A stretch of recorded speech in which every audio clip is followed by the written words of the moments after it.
मैं आज अपने उन बच्चों से कुछ बात करना चाहता हूँ जो बच्चे सिर्फ़ और सिर्फ अपने बारे में सोचते हैं, जो बच्चे सिर्फ़ और सिर्फ अपने तक ही मतलब रखते हैं।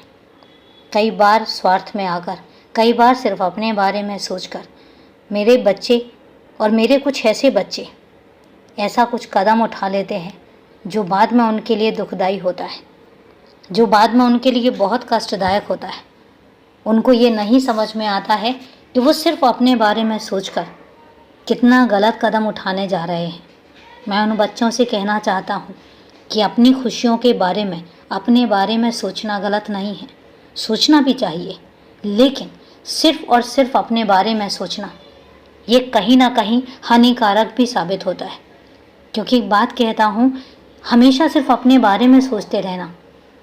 मेरे वो बच्चे अकेले नहीं हैं, उन बच्चों के साथ उनका परिवार है, उन बच्चों के साथ उनके अपने हैं, और कहीं ना कहीं एक परिवार की खुशियाँ, एक घर की खुशियाँ और एक घर का खुशनुमा माहौल उन बच्चों को सुखी भी करता है और खुशनुमा भी बनाता है। घर का माहौल खुशनुमा रहेगा तो घर में बरकत भी आती है। घर में अगर एक दूसरे की खुशियों का ध्यान रखा जाएगा तो घर के माहौल में भी बहुत बदलाव आते हैं, घर का माहौल भी बहुत खुशनुमा रहता है।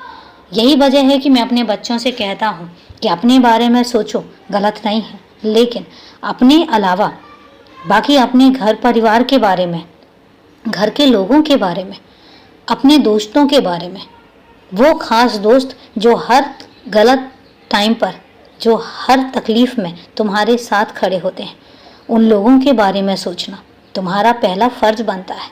क्योंकि जब तुम परेशान थे तो वो तुम्हारे साथ खड़े थे, इसलिए उनका एहसान मानना और उनके लिए हमेशा एहसानमंद रहना ये तुम्हारा प्रथम कर्तव्य है। हमेशा कृतज्ञ रहो, क्योंकि जब हम किसी का एहसान मानते हैं तो हम उनके लिए आभार भी प्रकट करते हैं, और उनके लिए कभी अगर वो मुसीबत में पड़े या कभी उनको कोई तकलीफ़ हो तो हम उनके साथ भी खड़े रहते हैं। मैं उन बच्चों को ये समझाना चाहता हूँ कि जब कोई तुम्हारे बुरे वक्त में, तुम्हारे बुरे समय में तुम्हारे साथ खड़ा था तो इसके बाद जिम्मेदारी तुम्हारी है, तुम्हें भी खड़ा होना होगा। स्वार्थी बनकर तुम अपने रिश्ते भी खराब करोगे और ऐसे दोस्तों को भी तुम अपने खराब करोगे कल के दिन जब तुम्हें ज़रूरत पड़ेगी, क्योंकि तुम इंसान हो और इंसानों को हमेशा एक दूसरे के सहयोग की ज़रूरत पड़ती रहती है। कल के दिन जब तुम्हें ज़रूरत पड़ेगी और तुम हाथ आगे करोगे तो तुम्हारे साथ कौन आकर खड़ा होगा, ये चीज़ सोचने वाली है और सोचना भी चाहिए।